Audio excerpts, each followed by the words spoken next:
two 10-year-olds were essentially suspended for homophobia.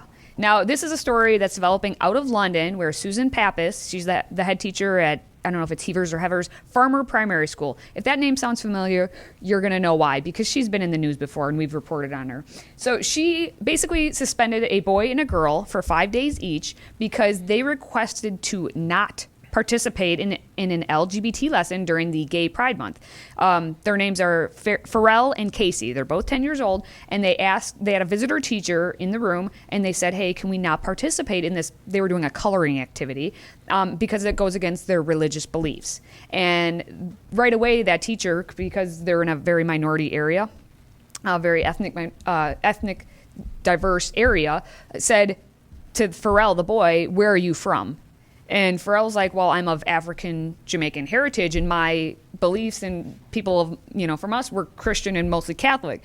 And that was not good enough. Not a good enough answer. This 10-year-old tried to defend his faith. And he was told that, and this comes from Pappas, because the students got taken out.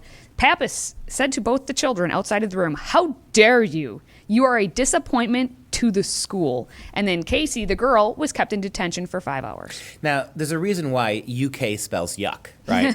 The schools in the United Kingdom, I mean, from the culture that gave us Oxford and Cambridge, it's now descended to this. These kids are right to stand up, not just for their religious worldview, but for their educational worldview, too. Why are we spending our time coloring in 4th and 5th grade to make a point? Well, and it seems that the students here, at least Casey and Pharrell, are the smartest people in that building. Listen to Casey explaining what is happening in her school. I think that they're trying to confuse children into saying, what are you? Because before anybody knew what LGBT meant, everybody knew what gender they were. But now people are confused and they're saying that they're bisexual and trans because they're confused, and people are trying to say it's okay.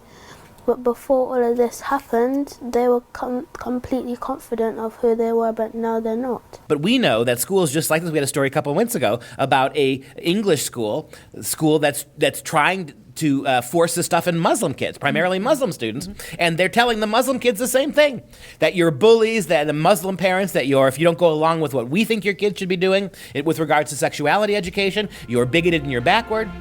It seems to me that the real bullies here, again, turn out to be the school administrators.